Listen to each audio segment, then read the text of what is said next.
Somos Colombia, ¿y qué pasará con Medimás? Para entender este embrollo, hay que tener primero presente que a mayo de 2011, cuando fue intervenida por la Supersalud, Saludcop le deudaba a clínicas y hospitales la suma de 376 mil millones de pesos por los servicios de salud, monto que a marzo de 2017 había crecido de una manera descomunal, llegando a los 4.4 billones correspondiente al valor reclamado por los prestadores de salud, las IPS, en liquidación de la EPS. Algo similar pasó con Cofesalud. En enero de 2012, la EPS fue objeto de una medida de vigilancia por parte de la Supersalud, que duró 5 años. Durante este lapso de tiempo, los pasivos con las clínicas y hospitales pasaron de 50 mil millones a más de 2.5 billones de pesos, según lo reconoció la directora de la firma Lazar Colombia SAS. Claramente, la crisis actual de Medimás tiene los mismos síntomas corruptos de Saludcop y Cafesalud. Estuvo auspiciada por el Ministerio de Salud y la Superintendencia.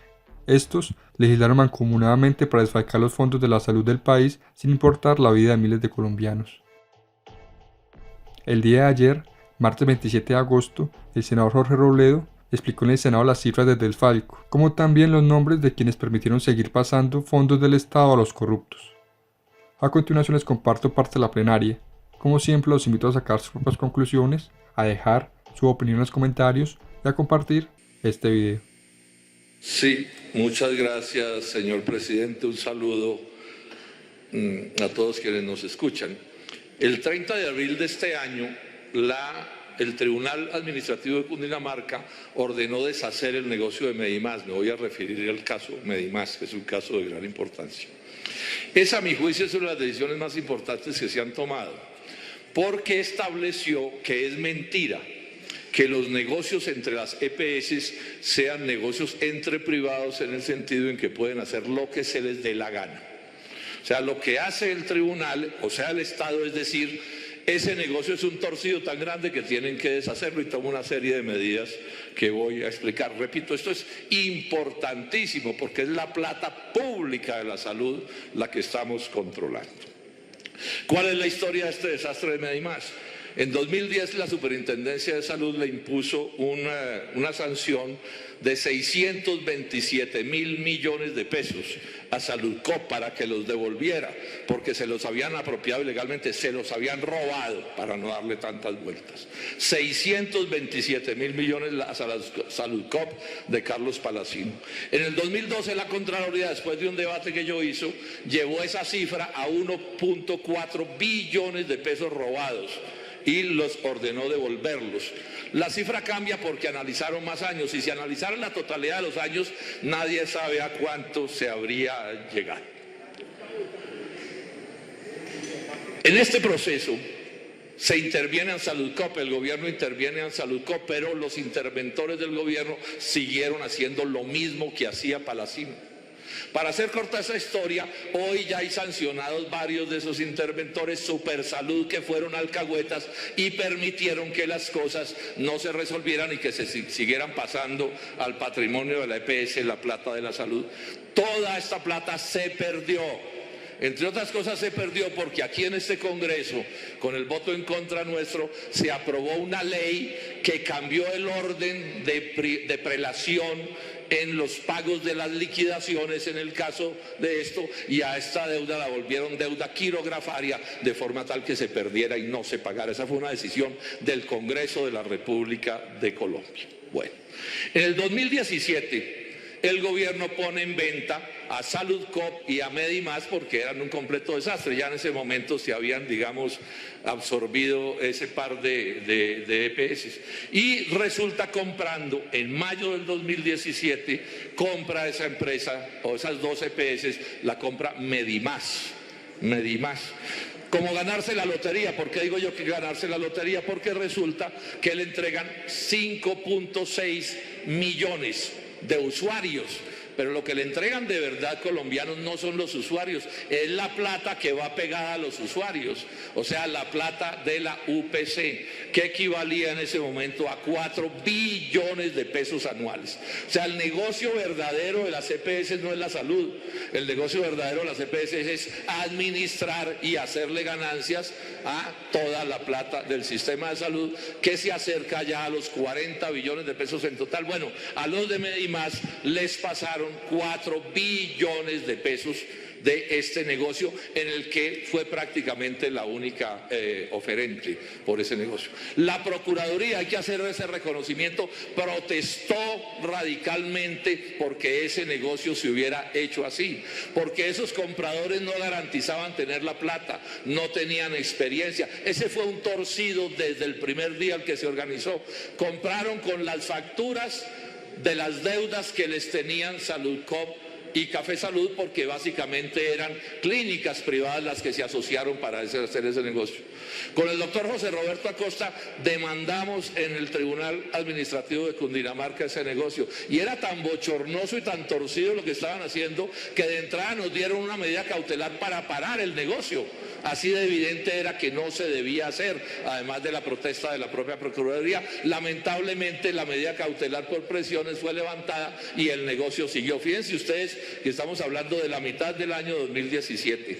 Al año siguiente, en junio, la Procuraduría y la Contraloría y la Defensoría del Pueblo le piden a la Supersalud que intervenga ese EPS porque eso era un desastre.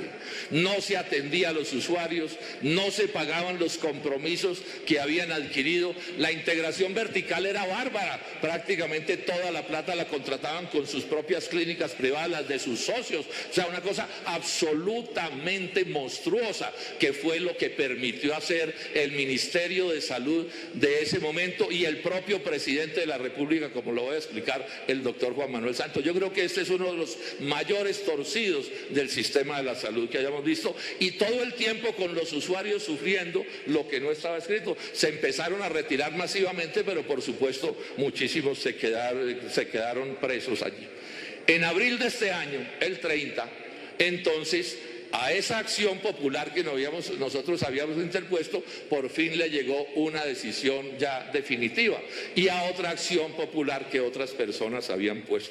Y entonces ahí la primera decisión, o qué es lo que dice inicialmente el tribunal, dice que se vulneraron los derechos al patrimonio público, al derecho a la salud, ordenó liquidarla, repartir los usuarios entre otras EPS, atender las tragedias de los trabajadores que han sido horrorosas, les deben toda la plata del mundo, que se investigara al azar la banca de inversión que fue la que diseñó ese negocio, y ordenó, ojo con esto, exigió el Tribunal Superior, el Tribunal Administrativo de Cundinamarca, que se derogara el decreto 718 del 2017, que fue el negocio con el que se montó este torcido.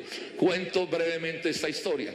Como lo que iban a hacer no se podía hacer porque era un absurdo, no había normas que permitieran hacerlo.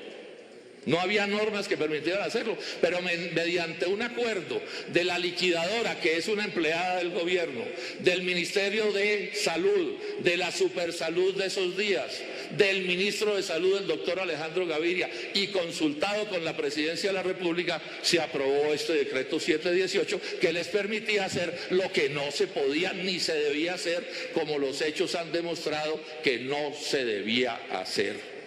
Estamos hablando de una cosa realmente monstruosa. Dice textualmente, el fallo del Tribunal Administrativo de Cundinamarca, que el decreto 718 del 2017 es la génesis de la vulneración sistemática de los derechos. Repito, el decreto es la génesis de la vulneración sistemática de los derechos a la salud. ¿En qué país estamos, senadores y colombianos? O sea, que el Estado diseña un decreto para permitir que se haga una cosa que no se podía hacer y que se sabía que iba a ser un desastre, y que el primer desastre era la vulneración sistemática de los derechos de la salud, y aquí no pasa nada. La decisión del tribunal está en apelación al Consejo de Estado. Yo espero que el Consejo de Estado no vaya a cometer el absurdo, el disparate de tumbar la decisión valerosa del Tribunal Administrativo de Cundinamarca, porque se necesita valor civil para tomar esa decisión. Por último, les digo esto, se me acabó ya el tiempo, pero les digo esto: el sistema de salud no funciona, señor viceministro y señor superintendente. Ustedes siguen aferrados a eso, pero no funciona.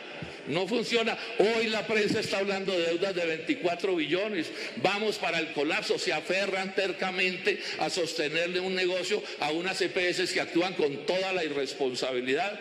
Yo no estoy proponiendo, ustedes saben que yo llevo muchos debates sobre esto, no estoy proponiendo que se regrese a lo que había antes de la ley 100, pero esa ley tiene que ser profundamente reformada, transformada, no en beneficio del capital financiero de las EPS, de los intermediarios, sino en beneficio del sistema de la salud, en beneficio de los trabajadores, los médicos, el personal de enfermería, que están absolutamente acorralados y maltratados por el sistema, y en beneficio de la red pública hospitalaria y de las propias clínicas privadas que están siendo arruinados por un sistema inicuo tomado por la corrupción, como acabo de explicarlos.